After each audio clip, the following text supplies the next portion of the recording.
Hello and welcome to the live stream. It's been 1 year on YouTube, and that is what I'm going to be talking about today. How have things gone? How have things turned out compared to what I was expecting? How have I done in terms of my goals? I think you all know what's happened there. And what are the plans for the future? So that's what I'm going to be talking about today. And first of all, hello, Mr. Paul Duncan, Mr. Moderator Extraordinaire. And hey to Jeff as well, the UK contingent. Great to see you as always. I always appreciate you showing up because I know that how late it is in the day there. So yeah, good evening to you, sir. Yeah, how are we doing and what's the plans going forward? Do you know what? My Stream Deck pedal is not working. Well, there we go. We've had our first failure of the stream. Why is that not working? I've usually got a standby pedal, but never mind. I'll have to do it the traditional way and click a button. There we go. So yeah, it's a year ago today. I was doing my Does that mean that I'm actually the day after the full year? Must be, mustn't it? if it's 1 year ago today. There we go. Nice to see you, Keely. But yeah, oh, thank you very much. Recovering perfectionist. It's very good that I am a recovering perfectionist because, as you will find out, this has not been perfect in terms of meeting my goals. Great to see you as well, Michael. Nice to see you here. Another person in the late time zone. The reason for starting the channel, I thought I'd just go back to the reason for me starting the channel, and just thinking back to the first live stream that I did, which was basically to no one. In fact, there was only one viewer live, and that was me watching on an iPad, just to make sure it was actually coming through. In fact, I think the very first live stream I did, I was using Restream, and I don't know what I'd done. I did something wrong, and so I went live, and then suddenly loads of little pop-ups opened that I wasn't expecting, in terms of just like it opened up my YouTube page, it opened up something else. I don't really know to this day what exactly I did, but either way, I actually ended the live stream immediately and then just said, forget it, and just went live to YouTube instead. But so that was a year ago today. And when I started the channel, hello, David, just sliding in. I'm a little bit, where is it? There we go. Nice to see you. Yeah, when I started the channel, the purpose was for me to practice this whole thing of creating tutorial videos in one take. That was kind of the motivation behind doing it. But it's really grown into something that I hadn't anticipated in terms of, or really, I suppose, not anticipated, unexpected in terms of just all the wonderful people that I've become connected with. I mean, all you lovely people in the chat for one, and then all the people who comment on videos and things like that. It's been a real pleasure and kind of like an unexpected aspect to it. I suppose it's a bit naive and stupid to have not expected it, but it really has been like the best part of it has just been getting to know all of the other wonderful sort of creators in the community. And by the community, there are several communities really. There is the sort of wider Ecam Live community, which is a bit funny really, given that the channel was intended to be about just sort of tech and productivity. In the end, it's become a bit of an Ecam channel really. The majority of my videos have been about Ecam. In fact, I'm just looking at my total video count is recorded videos is about 214 videos. I say about, it's exactly. And I think around about 90 of those have been Ecam. So there has been a real sort of predominance on the channel of Ecam related content, and that's just because I just love it so much, and it's been a real enabler, if you want, for me to create content. I wouldn't have been able to create the number of videos that I have done without Ecam Live. Just hands down, there is no question about that. It has been the thing that has enabled me to be doing what I'm doing really. And so yeah, this sort of whole process of creating videos in one take was the driver, but there's been so much else has come out of it. So I thought I'd just take a little look at where we are in terms of my goals. The first goal that I had when I set up the channel was to do 100 videos in 100 days. And that was because of the wonderful Dot Rock mentioning that you can't really take any pay too much attention to stats and things like that until you've done your first 100 videos. So that was the motivation for doing 100 videos in 100 days. I did do that. I set myself the stretch goal of 365 videos in a year, and I've basically not done that. That is where we are. In fact, if we just have a look at the stats so far, or now, the end of the year. It's week 52, day 365, and 287. So quite a long way short, really, of the 365 target. 46 shorts, which don't really count.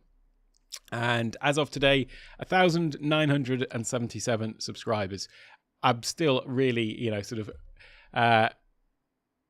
Yeah, it's one of those things, really. When you start looking at numbers in terms of views and subs and stuff like that, and actually think about it in terms of an actual mass of people, if you want, it is quite astounding, really. And I know these numbers, like by people are on by people who are on millions or hundreds of thousands of subscribers. I know this number's all relative, isn't it? But to me, it still feels like quite a massive number of people. So I'm truly appreciative of everyone who's watched, commented, subscribed, and so on. So thank you all.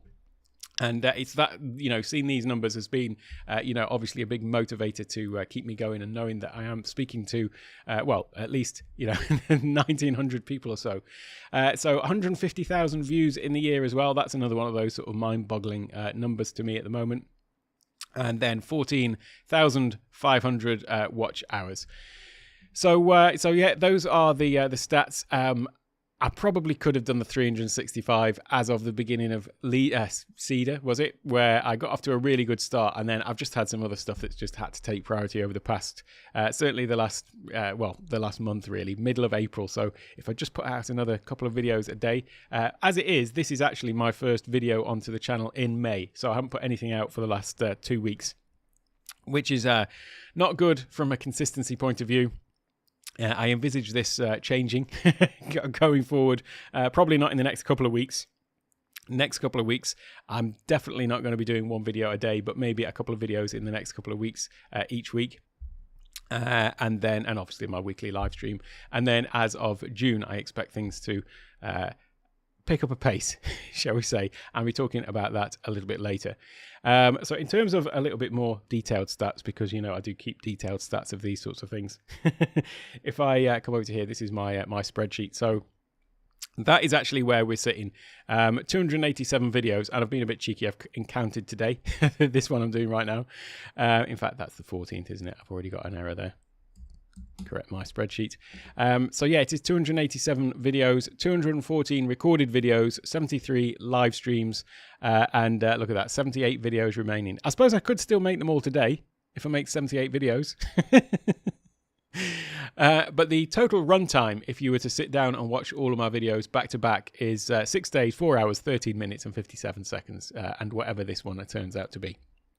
God help anyone who decides to do that. But anyway, I do find that number quite interesting, and tracking that, I don't know why, it just appeals to my my geeky mind. And the average video length was 30 minutes 59 seconds, and that's something that I did aim to do, by the way. Is when I started, I did want, my idea for the videos would be that they would average out around 30 minutes. So quite pleased that I did at least achieve that one thing. So that is where we are in terms of the actual videos. Now, one of the things about the way that I've been doing them up until now, apart from obviously Cedar, which was a bit of a practice for batching videos, because for the majority of the year, what I had done was, I've talked about this at length before, but basically just to very briefly summarize, it was always my morning time was my YouTube time. So I'd get up at 3 o'clock and then do my morning meditation, have my coffee, my journaling, whatever. And then 4 till 6 or sometimes 7 was always my YouTube time for me to make these videos. And what that meant was if ever I missed out on that time, then basically that time was gone in the day, and I didn't have any videos, sort of queued up or anything like that, so to speak. So yeah, basically, if I missed a day, I missed a day, and it meant that the next day I had to try and make 2 videos in that time, basically to try and make up for it. So really, that wasn't the best way to go if I was intending to build a real sort of consistent approach to it. But when I started out, I wasn't necessarily thinking about it from that point of view. I was obviously trying to do a video a day, so I clearly was, but I mean, I probably wasn't taking it as seriously as I needed to in order to just do that. And yeah, spending a bit of time to get these videos queued up so that I always had a bit of a buffer to play with is something that I could have done differently, and I definitely will be doing differently going forward as well. And yeah, I've got a few other things coming up and ideas for not just the channel, but things that I'm going to be doing with, with Take One Tech that aren't necessarily on YouTube as well. So we're talking about that a little bit later. What I will say, though, is, and I've mentioned it before, the sort of community aspect of it. The Ecam community has been wonderful and wonderfully supportive, and great to sort of learn from everybody in there as well, and hopefully share a little bit with the people in the community too. But then there is sort of like going in a level. We've got the Let's Get Live community and everything that Doc has done to foster that community, and obviously all of the people within it. And it's just been a real motivator. I mean, going to Doc's office hours every Sunday for me, my early morning Sundays, has been something that has been a real sort of to have that accountability has been a real sort of motivator to me. And I specifically, by the way, didn't go to any of the doc sessions before I launched my channel. I knew that I was going to sign up and start going along to the office hour sessions, but I didn't want to do it before I actually started the channel, because I thought if I get everything planned, but then I start going down that road, then it might actually distract me from getting going. So I wanted to just get the ball rolling first before I joined the group.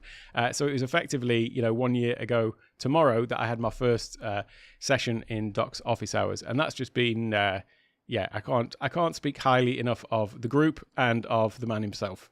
It's been, a lot of what I'm doing now has come from things that I've learned from Doc, or things that I've got from the people in the group, the wonderful community in there, sharing everything that they're doing. And like I say, just the accountability that comes from that. And then I'm in, some other little accountability groups, which again have just been wonderful. You know who you are. So it's it's a case of the community aspect of it has been the sort of the biggest reward I've got from all of the stuff that I've done on the channel, to be honest. And as I say, I'm intending to grow my community in terms of my Discord. So I suppose I should just mention, if I can find the button, if you're not already a member of my community, head over to takeonetech.io/Discord. You can find a great... in fact, I'm just thinking, I don't think I've added Keely's later. Keely from Discord for Creators did an amazing video recently, sort of like an overview of two really, really great, clear, concise overview of, first of all, what Discord is and how to get into Discord. So, that was an amazing video, Keely. And as I was watching it, I was thinking, you've done in 2 minutes what I did in basically 2 long, drawn-out, waffly 20-minute videos. That is something that I do need to address going forward in my videos, in terms of things that I've learned. My initial videos, I do seem that I feel like I'm doing it a little bit now, really. In my recorded videos, though, I did tend to spend a whole load of time laying out, the what I was going to be talking about, and there's been a few comments. I've not had any negative comments really on the channel as such. I've had some insightful criticism in, I would say, maybe 3 or 4 comments over the whole time of the channel, and they have generally been related to the fact that I do have a habit of waffling. If I was editing, I'd probably be cutting out a lot of it, but that's part of the thing of the channel. I'm not. Well, the result speaks for itself, Keely. So it was a labour of love, and it worked out perfectly. So well done on that one. I've just realised my pedal is still not working. I wonder why that is. Never mind. So I've lost my train of thought completely now. Oh yes, I was just singing Doc's praises, really, wasn't I? And the community for the channel itself. That again, the past 30 days, I would say, has been a bit of a write-off in many respects for stuff that I'm doing on the channel related to the channel. But I do intend to, as I say, probably not the next couple of weeks, but maybe the weeks from June onwards, just trying to be a lot more active in the communities in general, but also growing my server, my Take One Tech server. Hey, Rich, always great to see you here. I'm just laughing at our little LinkedIn exchange the other day. I'm losing my train of thought once again. Let's have a little look then at the stats in terms of what has actually happened in the past year on the channel, because let me have a little look. where are we? So it was also, as well as practicing this whole process of the one-take video production process, another reason for starting the channel was really just to find out what happens if you do sort of post consistently and see what sort of growth can be achieved. So I did post just the other day, actually, on my sort of personal Facebook page and now my LinkedIn page as well, about the channel. But for the first... well, until like last week, I hadn't actually made it public anywhere apart from it being just public, if you know what I mean. So I hadn't sort of broadcast it to or notified any existing, email lists or anything like that. The idea was just to see what happens if you just totally organic with the growth of the channel. So this is basically that result. This is what I've achieved. Apart from the channel violations and the copyright claim there, this used to look so nice and friendly, whereas now it looks like I've been a naughty boy again. But down here, this is where we're at 1,977 subscribers. And if I go over to the analytics, this is how it's looked. I really am intending, and please hold me to this, I really am intending to get back to the consistency in June. So here we are with the sort of the views over the past year. Spikes have been when I've been posting content, although actually I'll say something. The last 2 weeks since I stopped posting my Cedar videos every day, I have noticed that the subscribers have returned to going up rather than during Cedar. I found there was a few negative days where people got sick of the sight of me and the same thumbnail as well, crucially. So there's a lesson to be learnt there. I just did all of my Cedar, that which was, by the way, create every day in April, in case anyone missed it. And I did create every day in April, but usually it was by my daily live streams. But yeah, all of those thumbnails were just exactly the same, which is really a bit ridiculous. I should have made them a bit more on topic. So yeah, I don't know if you heard that, but there's a little gecko got in somehow. And these little geckos, the sound that they make sounds just like tutting. It goes. So it sounded like as I was making excuses there, the gecko was just shaking his head saying. Anyway, so yeah, this is where we're up to. There you can see. So I got monetized on the channel in New Year's Eve, basically, and that is the sum total of the revenue. So I will just keep highlighting this as we go forward, because people do say, oh, don't expect massive numbers of from advertising revenue. I'm totally grateful, of course. I'm not don't want to play that down. But that is the sort of, that's what I've got basically since the 1st of January from the video content and stuff like that. Obviously that changes as you get more views and things like that. But that is where it is. In terms of the actual revenue for the sort of channel or the brand, if you like,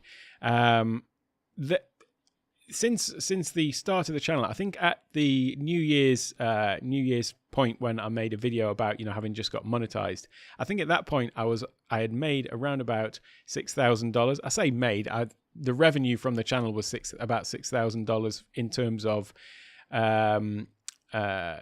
things like buy me a coffee. So if you're enjoying this content, then the best way to support the channel on a one-off or ongoing basis is at buymeacoffee.com/take1tech. So that featured into the revenue, but then also things like people booking consultation calls.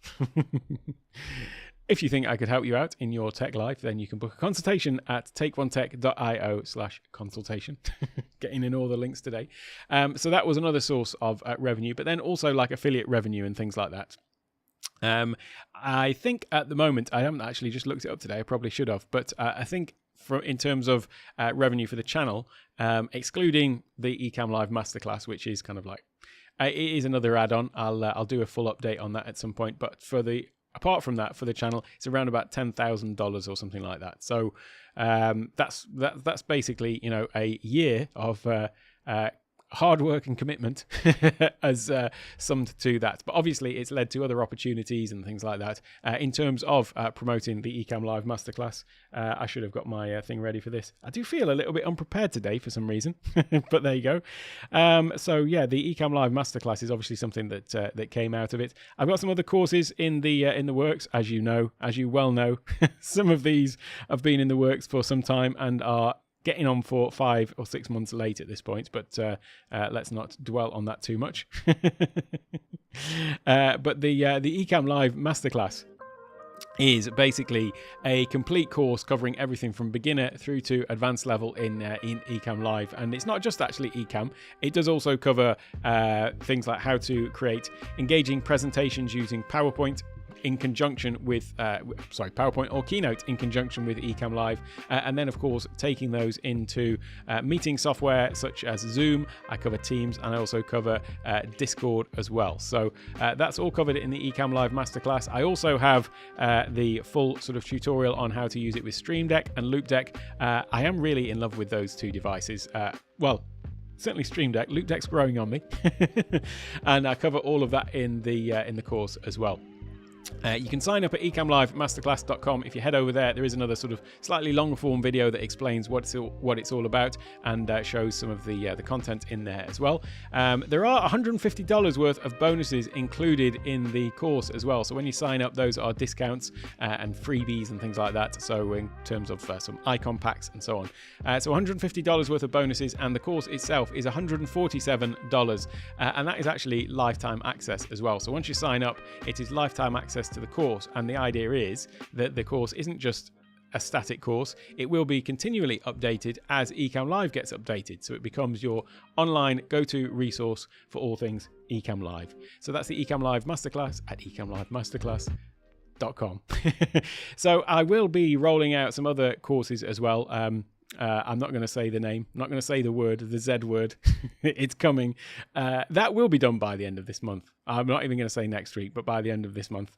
And I'm actually doing an event with Ecam as well. So Ecam are holding an event which is going to be related to Zoom that I'll be doing a little bit later. I just realised perhaps I shouldn't be saying that just yet, but there you go.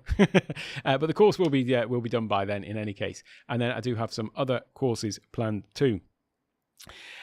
So yeah, just coming back to revenue very briefly though, it does just go to show that although there is the monetization aspect of YouTube that people focus on, but there are plenty of other ways that you can monetize the channel as well. I probably will do a full sort of breakdown of this, either in a video or maybe a longer form written post. I am going to start getting into more written content as well. And with the channel, what's happened just very recently is I've been accepted onto the Amazon Influencer Program. And what that means is that basically now I can live stream to Amazon. And for those that, the uninitiated, those that don't know, what that means is, first of all, I can make videos for Amazon. So when I'm doing product reviews and things like that, then I can post those to Amazon, and they will appear on the product pages potentially for those products.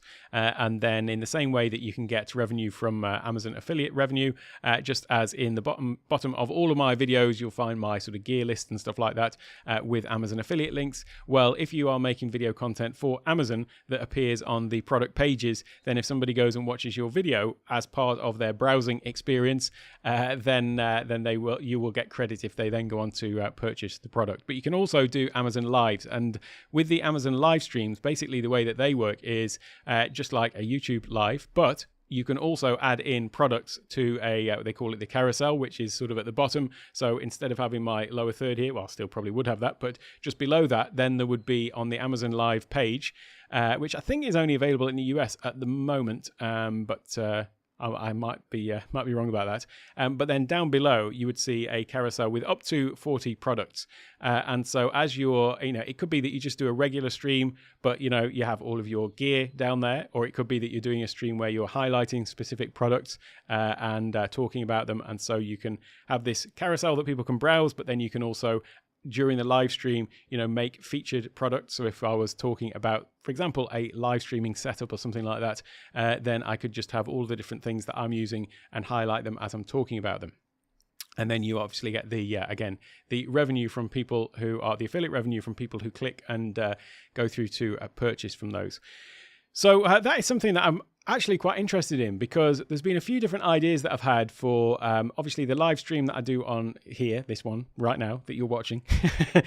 This has always been a thing that I did originally, which was intended to be sort of sharing my experience of growing the channel to a certain point. So that's why I've always been doing my little, channel updates and things like that. Sorry, I've just noticed. Hello, Aubrey. Great to see you here. Sorry about that. I didn't spot that just down there. And thank you for all the links, by the way, Paul and Keely. Where was I? Got distracted there. Completely lost my train of thought.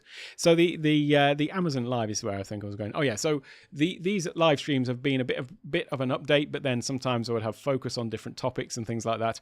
I haven't really done it for the past couple of live streams, but I was getting a bit more intentional about covering a specific topic. Obviously, learning from Doc and modeling his process of having the sort of content up front, thinking about those lovely people on the replay. Hello, people watching on the replay. And then sort of Q&A and chat and stuff like that towards the end. So with the YouTube channel, I will still be doing those and doing this same bat channel. And again, getting back to being a bit more intentional and focusing on some topic related to the sort of stuff that I cover on my channel.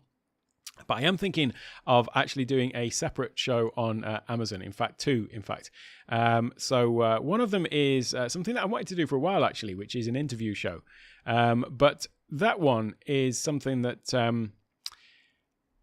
I've never really felt how it would fit into the YouTube, but it's something a little bit different. But I think that it might work really well for Amazon, but then also for LinkedIn. So I'll come on to my LinkedIn a little bit later.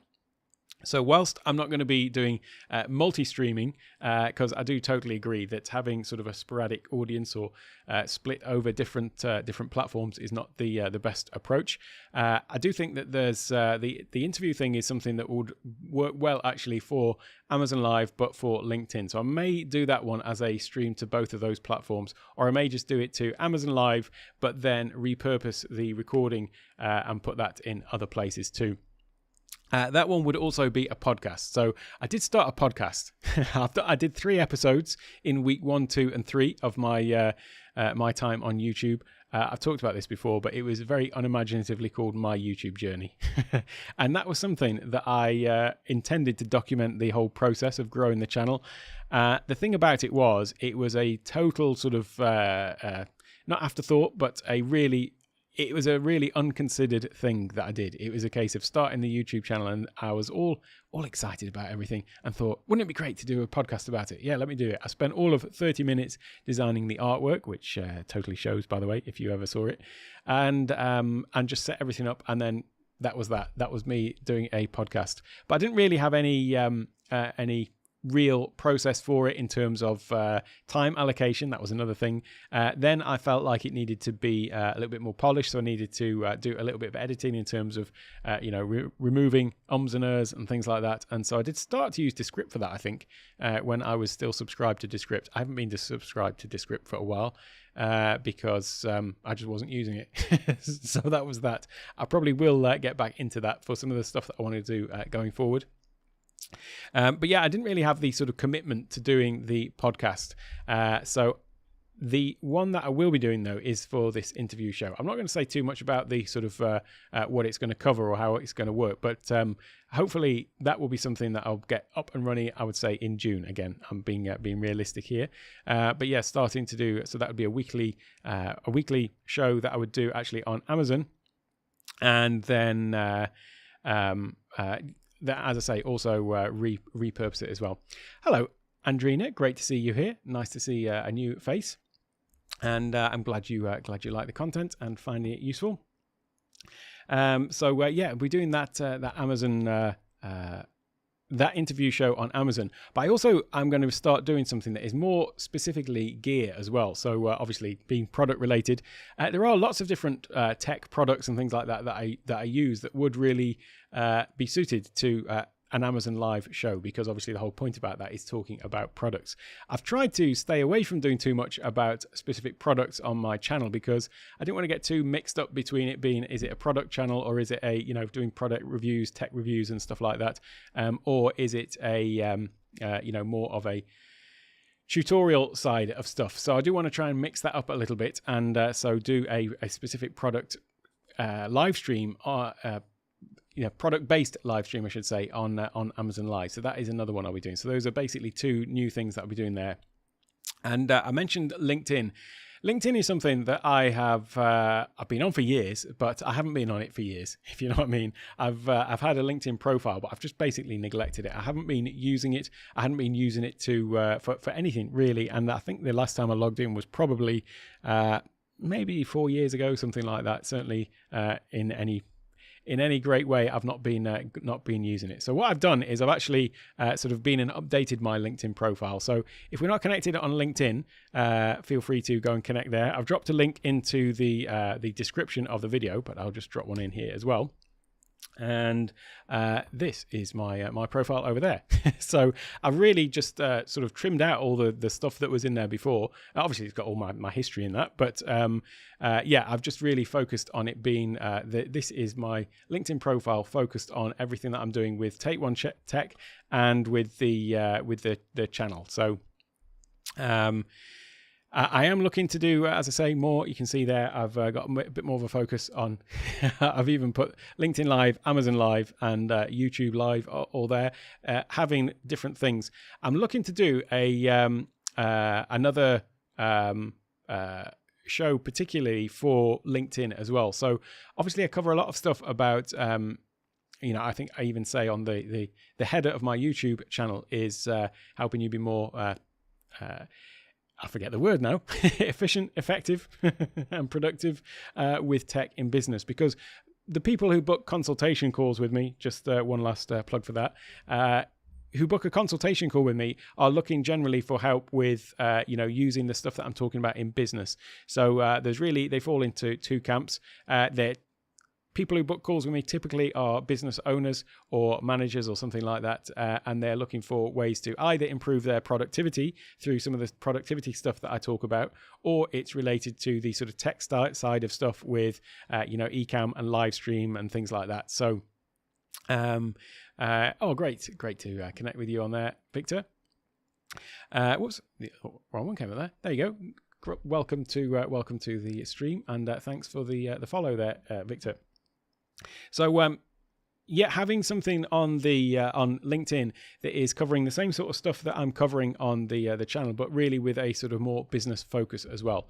So I'm looking to start to do some live stuff there, and then also obviously the video content as well that I'll be doing on. Still on YouTube. YouTube's still the primary focus, but then doing the sort of repurposing of the content to LinkedIn as well. Hey, Kath, great to see you here. I see that you've been on your holidays. Hope you're having a wonderful time. Been loving all the pictures that I've been seeing. Are you still in Hawaii, by the way, or have you moved on from Hawaii now? But great to see you here, Kath. So I've lost my train of thought. This is my thing. You see, I've got the squirrel mind. easily get distracted. And so yes, I will be trying to as well do a bit of repurposing of my content. This is something that I've just been absolutely terrible at. I just do not like the prospect of repurposing content, going through and doing any editing and things like that. I'd even considered the possibility of having somebody do that for me.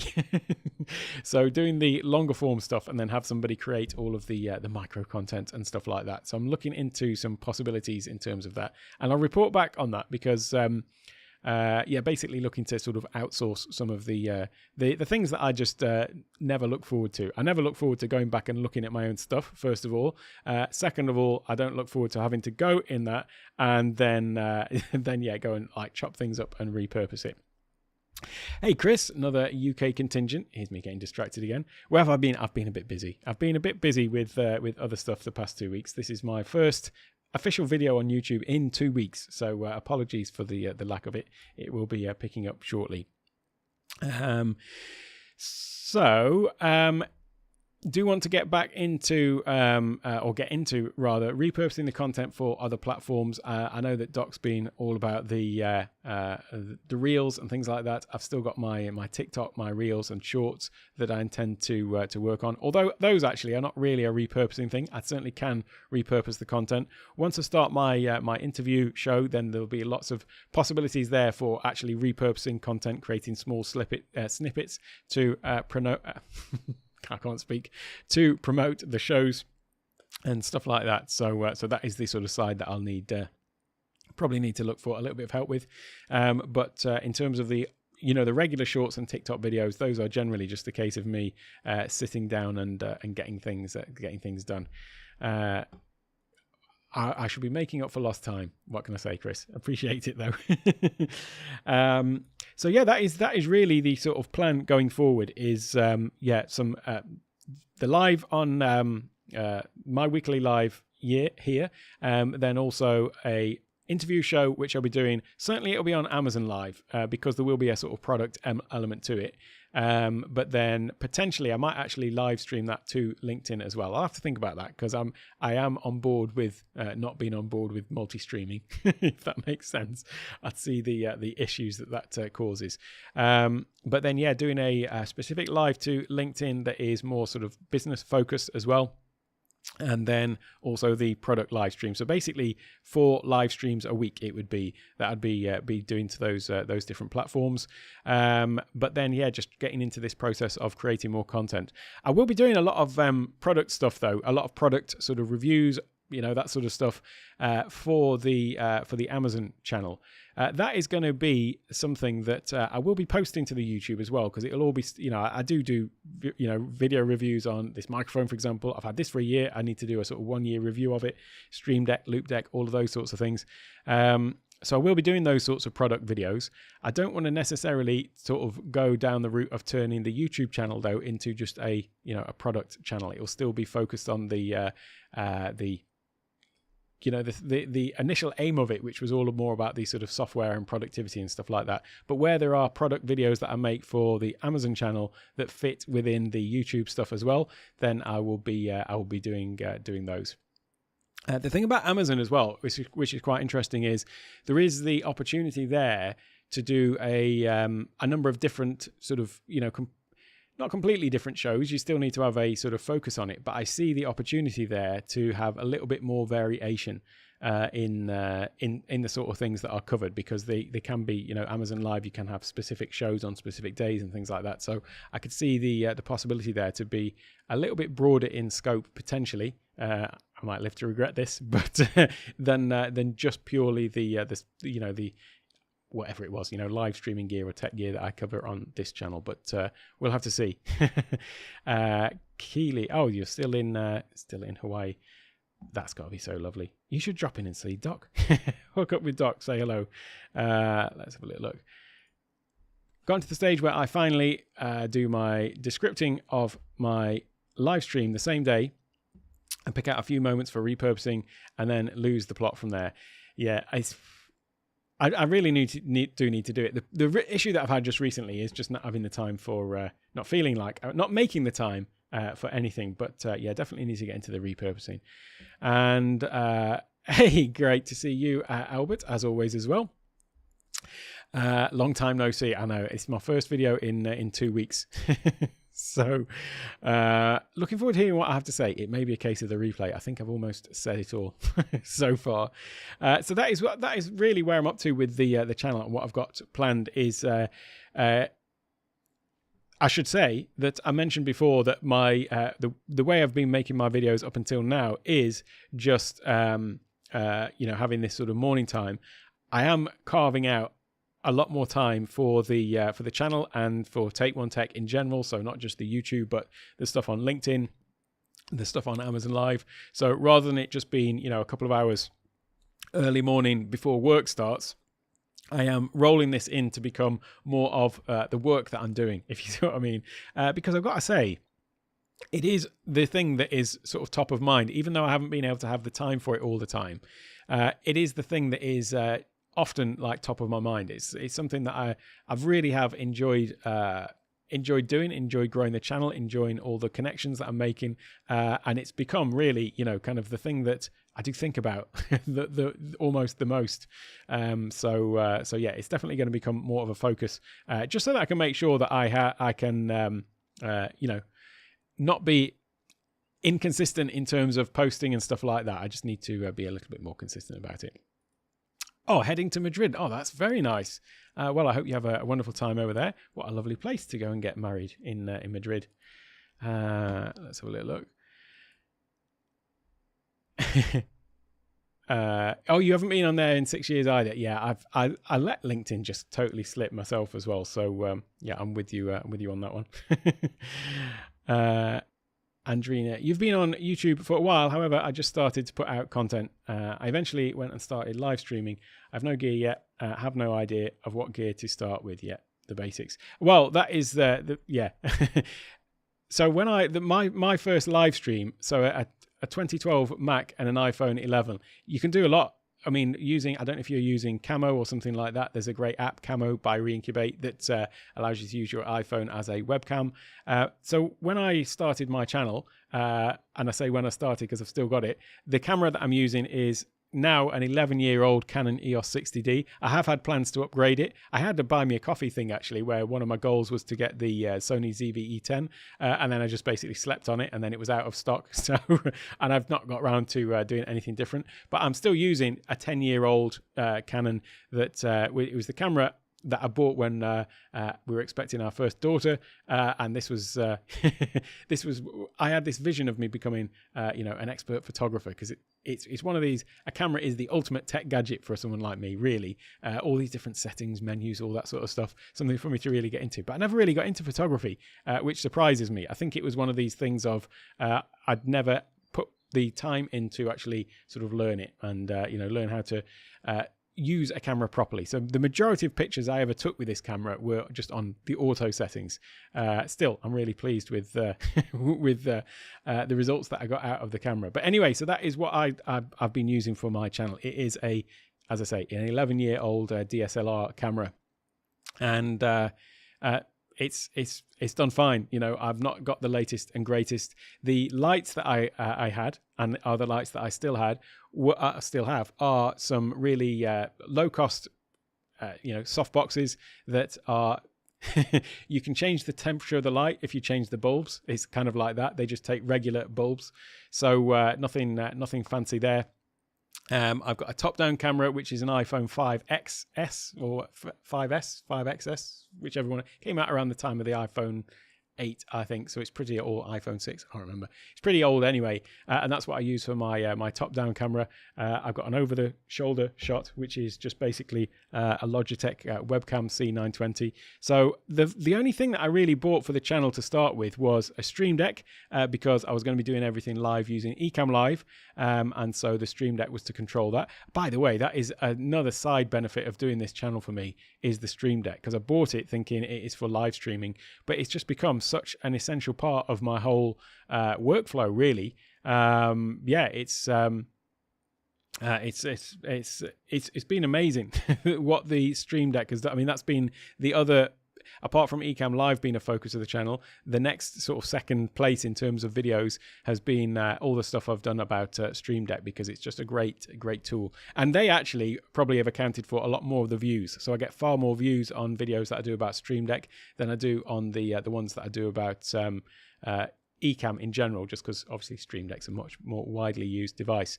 But so in terms of when I started the channel, the things that I bought were, I invested in the Stream Deck and this microphone, the Shure MV7, because I needed something that was a little bit better for that. The rest of the gear, it hasn't been anything special. I've slowly added little things like my little lights that I've got behind, the Nanlite Pavo tubes, and then obviously, I say obviously, but in end of last year, so last week of the year, I basically made a better studio space. All of my first videos up until December were basically just all green screen. So, and by green screen, I just mean I'd been out and bought some green cloth and stretched it over. I made a frame and stretched it over behind me. Used the Ecam built-in green screen feature to do that. So that's what all my initial videos were.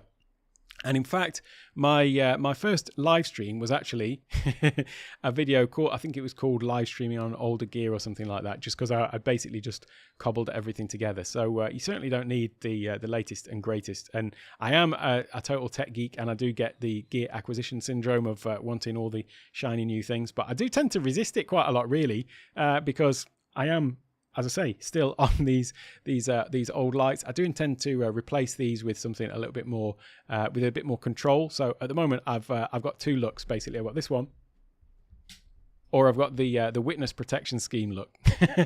So they're either on or off, but really I could do something a little bit better with my lighting so that it's not just kind of like that full on. I mean, there's no refinement in the lighting. It's just kind of like blasting my face with light. So yeah, certainly a lot I can do on there. But yeah, just a case of not letting that hold you back. And I'm guessing that you're not. But let's have a little look. Chris mentioned about streaming on multiple platforms as being an issue. Can you explain why this is not a good thing? It's basically so when I started, I did one of the first things I set up was Restream as well. So I spent a month before my first official sort of live stream, my first video to YouTube. I'd spent a month getting things set up. So that was setting up my website, setting up, all the overlays, things like that in Ecam, the way that I wanted that to look, and then setting up the services like TubeBuddy, which is great, by the way. I've got to say that TubeBuddy's been a big help. TubeBuddy, takeonetech.io/TubeBuddy to get a free trial of that. That's been really, really useful for me, actually, in terms of acting as my sort of upload coach and stuff like that as I was starting out, making sure that I'd done all the right things. But then afterwards, going and doing some sort of analysis of thumbnails and stuff like that, seeing what's working. It's been really good. So yeah, that was something else I set up. But the restream was also something, because I thought, let me just restream to everywhere. So, I say everywhere. It was my basically Facebook page, YouTube. I was also going to Twitch. There was also a couple of other platforms. Now, this is the thing. I'd never even heard of the platform, but I just thought, let me give it a go and see what happens there as well. So I was streaming to, I think, 4 or 5 places in the beginning. I can't even remember what one of them was called now. But the idea being, well, surely it's better to reach a wider audience. The thing about it is, obviously, now I've just had a power cut, but my UPS has kicked in. Oh, there we go. That's my lights resetting on the back wall. That means the power's come back on again. So we got disco lights for the time being now. Let me see if I can just do that. If the power goes off, they all reset. So they've reset to that. Never mind. I'll leave that there for now. It's a party after all. It's 1 year on YouTube, isn't it? What can I say? So the streaming to multiple platforms. The thing is, like, obviously everyone now who is watching, because I've only been going to YouTube since for the last 2 or 3 months or something like that. You can all see each other, you can all see the comments, and you are all together watching this thing. Whereas streaming to multiple platforms, then you're basically creating a segmented audience where some people are in one place and some people are in another.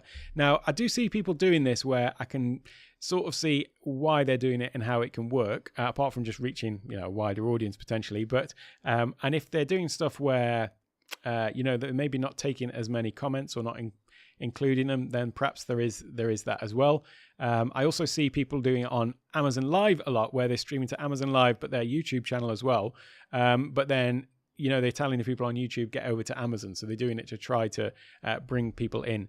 Those lights behind me are just getting hilarious now. So I can see, why they're doing that. I don't think I'll do that, but that is the reason. It's just sort of segmenting the audience, basically. That's why it's potentially not a good look.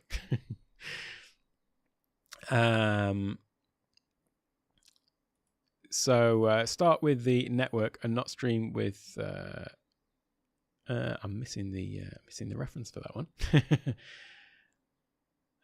That is one thing. I don't think I've only been let down once, I think, by internet connection here. So we do have really fast internet in Thailand. It's I say really fast. It's been 100 meg up and 100 meg down. So it's a really, sort of both ways as well. Often people quote like download speed.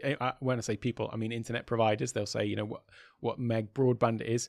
But often that's only the download speed, and the upload is often far worse. So I'm quite lucky here that we've got good internet. I'm just laughing at Paul's comment. Yeah, it does feel like there's some sort of alarm system going off, doesn't it?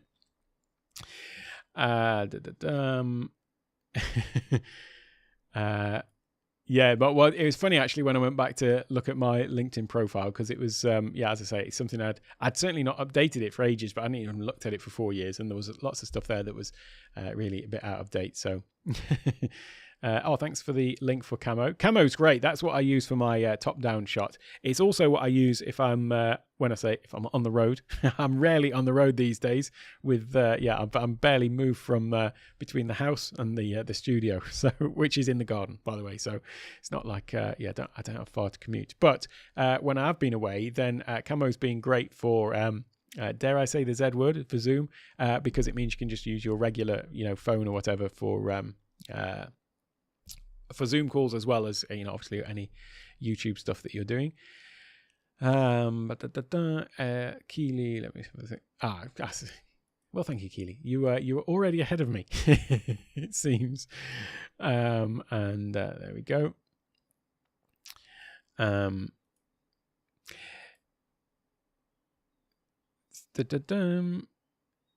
Yeah, so that is. I'm just catching up with the comments here. You've already answered all of these things. You're already way ahead of me, it seems. I'm just catching up. So yeah, if you've got audience on different platforms and want to bring people over, that is kind of the thing with the LinkedIn as well for me, because I do have quite a lot of connections on there. It's all relative, I suppose, but I think I'm just looking right now. It's a 1,600 followers, 500 plus connections, whatever that is. So yeah, I do have people who I know on there. Although those people, they know me from 4 years ago. But I do know that some of the stuff I'm covering would still be useful for those. So I will be posting some of my video content to LinkedIn as well. What I don't want to do is just post, just basically blanket post the same stuff to everywhere. So that's something I won't necessarily be doing, but certainly taking snippets and trying to get people over to other platforms where that particular content is. The interview one is one that's kind of like this for me, because I do think it would be a really good interview thing to do on LinkedIn as well as on Amazon. So I've got to think about that. What I might do is do the live on Amazon, but then post the recording of it, or something like that to LinkedIn. We'll have to see about that. No problem. Glad it was helpful. I'm just thinking about that. Oh yeah, the setup and stuff like that. Definitely, yeah, Chris. If you haven't already, definitely check out Keely, Discord for Creators. That could be something that works really well for your industry, because I know that you work with other people in the industry as well. Oh, thank you, Carly. That's very kind of you. I shall put that to good use and top up my coffee cup a little bit later on. I really appreciate that, Carly. So that's just popped up. I've still got some more catching up to do here. In fact, I didn't even put it up. There we go. Thank you very much. I was too busy reading it to actually put it up on the screen. I really appreciate that, though. That's wonderful.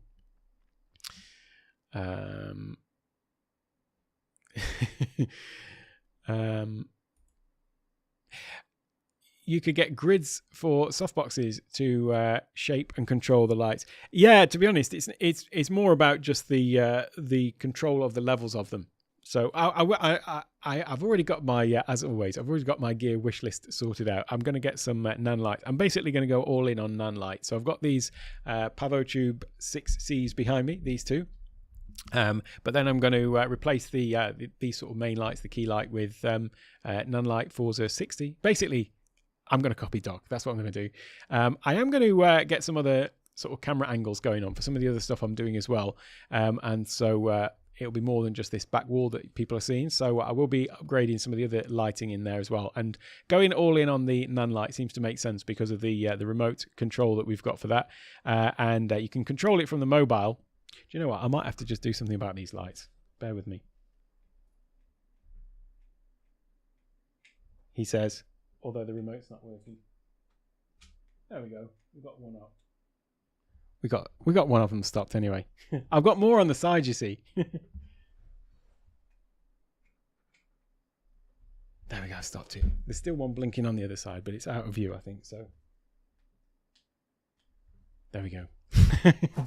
These are not nan lights. The backlights that I've got there are some, I forget how much they were. They were like a few dollars or something for like the long strips, and then they've got these little remotes. So not much control over those. I'll probably replace those at some point as well.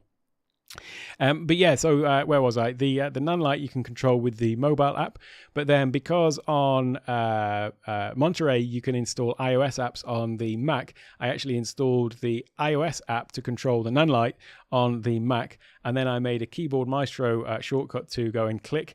So basically with a click of a Keyboard Maestro button, which I've then programmed into Stream Deck, I can basically control the lights behind me just by pressing a button on the Stream Deck, and they will sort of come on and off. So having all of the studio be full on Nanlite would just make total sense, because then it would just be a single push of a button. So yeah, just to your point, Michael, it's they're just big soft boxes. I could do something to them. I can change to lower wattage bulbs and things like that, but it's just more kind of like the intensity of the light is relatively fixed. So I will be upgrading those. I'm going to do a whole series of videos about what I do. So I've got this sort of plan of things that I'm going to upgrade on the studio. I will upgrade this camera. I do need to do that because you can't do the product shot trick where you say, here it is, and then it comes into focus. My camera hasn't even got autofocus, so there's no autofocus. I have to literally go and press a button. Or actually, I've got a little remote shutter button. So if I want to focus my camera, I press this button. So doing that and then pressing the button is not a good look. So I'll probably not wait for the ZV-E10, to be honest, because I don't know how long I'm going to be waiting. So I'll just get something else to use in the meantime, some other Sony. I am going to go Sony, obviously, because I don't want to get told off by the master dock. So I'll be upgrading that at some point. But yeah, once I've got all the stuff in, I'll probably just do it in one go, like just strip everything out that I've got in here and replace it all. So I'll do a series of videos like that as well. People also oh yeah, so you're talking about having audiences in different places. Yeah, you do get that, having where you've basically got these different sort of things on the side of the thing showing comments on different platforms. I'm guessing you're talking about. So there is that, but yeah, it's just not quite the same as being sort of in the chat. And then it does rely on actually having that on the screen as well. So you're not really getting the same sort of community interaction, although that is perhaps good for if you are streaming to multi-platforms and you want people to see what it's like on the other platform and get them over there. Then there is that. So yeah. Bangkok. So 25 years ago, and the internet connection. The internet has always been really good since I moved here. It was, and I've been here 16, 17 years now. It was quicker than the UK, certainly back then, and it's just always stayed ahead. I don't know if this is still the case, but I remember a couple of years back that Thailand had the highest sort of daily usage of Facebook for any country. Like, people spend more time here on Facebook than anywhere else, which I don't think is entirely a good thing. In fact, I'm quite sure it isn't. But they're, people over here, most people are, really sort of heavy users of the internet. So, and like 4G was rolled out here years ago before it was in lots of other places. So we have always had good internet connection. In fact, one of the things I did here for years was designing and building houses, and so I'd often be doing sort of walkthroughs in remote parts of Thailand where you'd think, I'm in the middle of nowhere here, there can't possibly be a good signal, and yet the signal was good enough for me to be on FaceTime on 4G, just walking around a house in the middle of nowhere, in the middle of the Thai jungle, or the backwaters of Thailand. It's always been really great. So because a lot of the people that we were building houses for were expats who were back in their home country, and we were building them a house in Thailand. So yeah, I'd be on video calls with people in the middle of nowhere. It was quite amazing. And the connection was so great. Oh yeah, so audio and lights first. Well, that was I get you. Yeah. So people focus on the audio and lights, but if you haven't got an internet connection, then that's no good. So I totally get you there.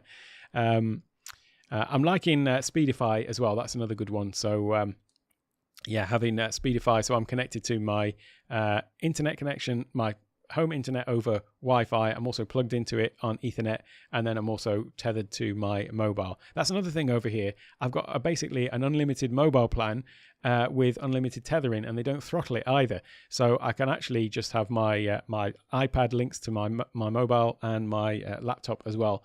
And yeah, that's another one. Just get really fast internet connection from that. In fact, I think I've done a live stream just purely from the 4G mobile as well. But yeah, definitely, internet is a thing. The other thing I'd say is good is getting a UPS. I've had UPSs I've always used them, which is an uninterrupted power supply, by the way. I've used those for years. I always use those and have them on the router, whichever you say. And but then now, like having it in, so I've actually got these key lights are plugged into an uninterrupted power supply, and then also I've got my modem in the house is also plugged into one, and then also my computer as well into another one. So the power went off, and nothing was interrupted apart from the disco lights at the back there that were just plugged into a regular socket. So yeah. Oh, you've got that, have you? You've got the Forza 60. Yeah, that's exactly the one that I'm intending to get, or two of them at least. One for either side, and yeah, I won't be going and getting the the full Kali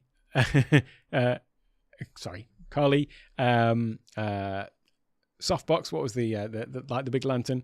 So yeah, Carly for her yoga studio has got the massive lantern style softbox, and yeah, that was quite an event getting that set up. We were all watching on Doc's office hours. So you have not been able to get the Nanlite base station thing working. I keep forgetting to look up for help. Oh, the base station. Have you got a physical base station then, or are you talking about the mobile app? What I found with the mobile app was the mobile app on the phone. it was I'd come into the studio and then it wouldn't necessarily be connected to the lights. So like if I've got these lights on and then I walked out with my phone and then I came back in again and I pressed the little button to switch them off, it was like it had lost connection because it was done over Bluetooth. One of the benefits I had with actually setting it up on the desktop, so using the mobile on the desktop, is obviously I'm always going to be with my desktop when I want to control these lights because they're in the studio. I'm not moving anything around, and it meant that once they've made the connection with the Bluetooth, then it's always connected. So I found that it's actually been, for me, it's been more reliable having the mobile app for the Nanlites on my desktop than it has been to use it on the mobile, and it means that they're literally there with the touch of a button rather than using the mobile. The mobile app is absolute pants. Well, I agree with that, actually. I agree that there could be some bigger improvements made to the interface. You can set up different, what do they call it, different scenes and stuff like that. But what you can't seem to be able to do is set up a whole series of presets using the same lights. I might be wrong about this, but it seemed like what I wanted was, different. Press a button and then it would be a completely different lighting setup. Maybe I'm wrong, but I couldn't see how to do that. I can see how to set presets for them, but not a whole series of different lighting setups. Might be wrong about that. But anyway, yeah, just having it on my desktop just means that I can just sort of basically toggle them off just like that. I'm just pressing a Stream Deck button and then they come back on again. So that actually, using the mobile app on the desktop has sort of solved a lot of that for me, because it's just I only ever really want to turn them on or off. So so you've got the transmitter. I've not looked at that. I probably will look at that when I start getting some other Nanlite equipment.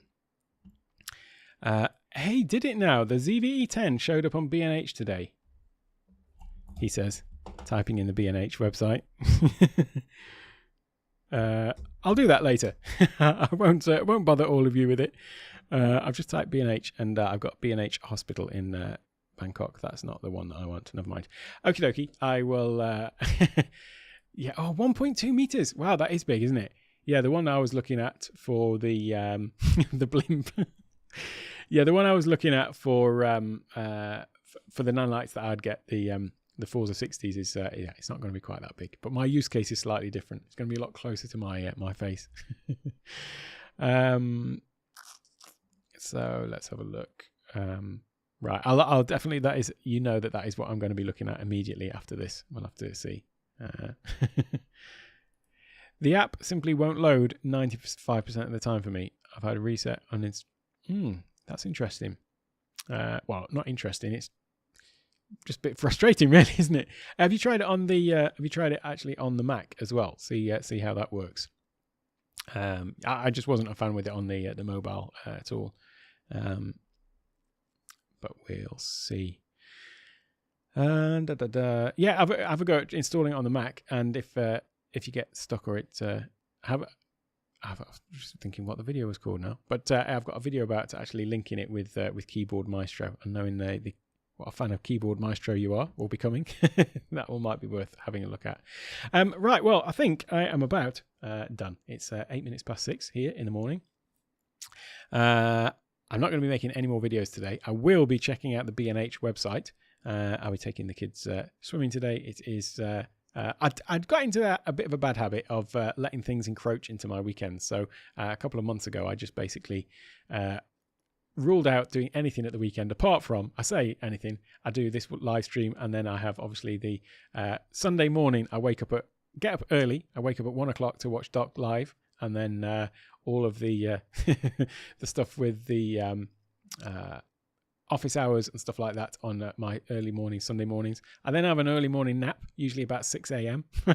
Go back to sleep for an hour, and then just spend time with the family. So no videos over the weekend, but I will be trying to get out at least a couple of videos a week for the next 2 weeks, and then mark my words, in June, you're going to see an uptick in the content that's coming out, and that'll be on all of the platforms. So my YouTube live streams, LinkedIn live stream, and then also 2 for Amazon Live as well. And then, creating some more of that content.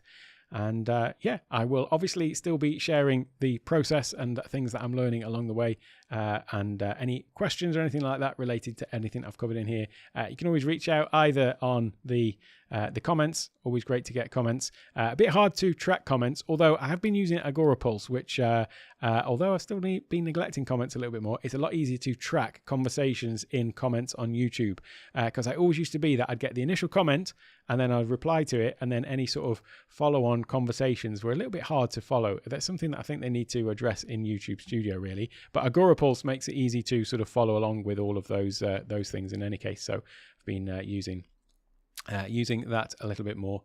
And thanks Keely for dropping the link into that video. And well, thank you very much, Andrina. Sorry, great to see you, and always nice to see nice new faces in the comments as well. So if anybody's got anything else that they'd like to discuss or anything like that, you can always contact me either through my LinkedIn. Now I've left the link to that in the description, or of course one final time I'll just mention the Discord as well, which is this one over here. If I press the right button, takeonetech.io/discord, and that is all for me. Thank you. I'm pressing too many buttons now. Pressing too many buttons. Thank you all for stopping by. Been great to see you all here, and I shall catch you all in another video very soon. And for those watching on the replay, I'll leave a link to some other videos over on the right hand side. Bye for now.